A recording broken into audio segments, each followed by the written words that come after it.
Attorney General, you've told us that it's a dangerous conspiracy theory to allege that the Department of Justice is communicating with these state and local prosecutions against Trump.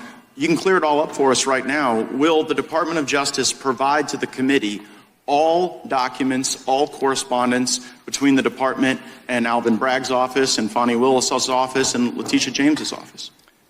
The offices you're referring to are independent offices of state. I get that. The question is whether or not you will provide all of your documents and correspondence. That's the question. I don't need a history lesson.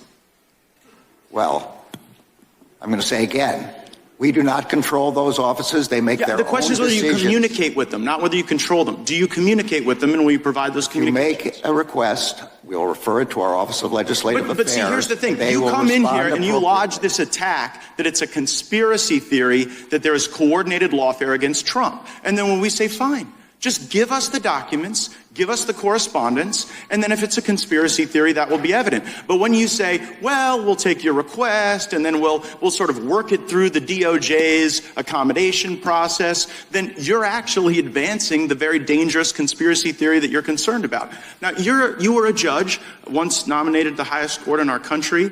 When you were a judge, I'm just curious, did you ever make political donations to partisan candidates? No. No, and you didn't because that would create the potential appearance of impropriety. I didn't because there's a federal rule barring federal judges from making contributions. Right, but under that same theory of attacks on the judicial process, like, shouldn't someone be owed like a jury of their peers and a judge that's non-biased rather than getting a judge from your political opponent's donor file?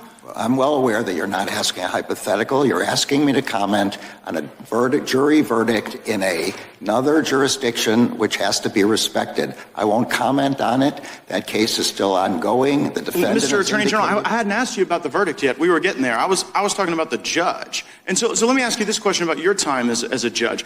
Was there ever a time when you were a judge when you had a family member who was personally profiting off of the notoriety of a case that was before your court? I'm going to say again, it's very clear you're asking me to comment on a case in another jurisdiction. No, wait, hold on, Mr. Attorney General. Did you ever have a family member profit off of the notoriety of any case that you sat over? Say again, you're asking yes or no? You're asking me to comment on a case currently. Well, it seems you're connecting the dots, Mr. Attorney General. I'm just asking you as to a general principle, but you are aware that Judge Merchan's daughter was profiting off of this prosecution. You are aware that that creates the appearance of impropriety. You know the very reason there's a federal rule against judges giving donations is because it is the very attack on the judicial process that we're concerned about. I'm sorry, I don't agree with anything you just said, but I'm not going to comment on it. Okay, so you won't comment on it, Mr. Attorney General, but you had no problem dispatching Matthew Colangelo. Who's Matthew Colangelo? That is false. I did not dispatch Matthew Colangelo. Matthew Colangelo became the Assistant Attorney General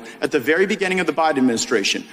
Without having been Senate confirmed, goes and gets the senior role at the DOJ, and then after, I believe it's Gupta replaces Colangelo, Colangelo makes this remarkable downstream career journey from the U.S. Department of Justice in Washington, D.C., and then pops up in Alvin Bragg's office to go get Trump. And you're saying that's just a career choice that was made that has nothing to do with the lawfare coordinated by the DOJ. I'm saying it's false. I did not dispatch Mr. Colangelo anywhere.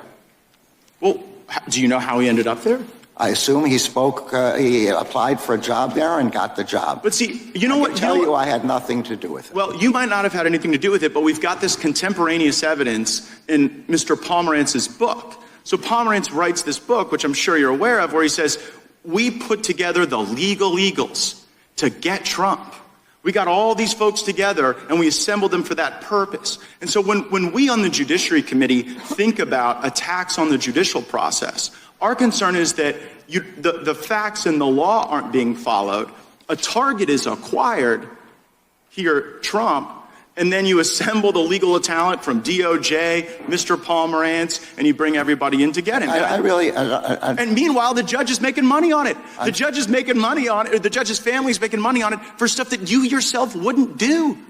No one's going to buy this. No one's going to believe it. It's going to create great disruption. And I am saddened by it because, like you, I have given my life to the law. I care deeply about the law. And I think that the lawfare we've seen against President Trump will do great damage well beyond our time in public service. I see my time's expired. I yield back.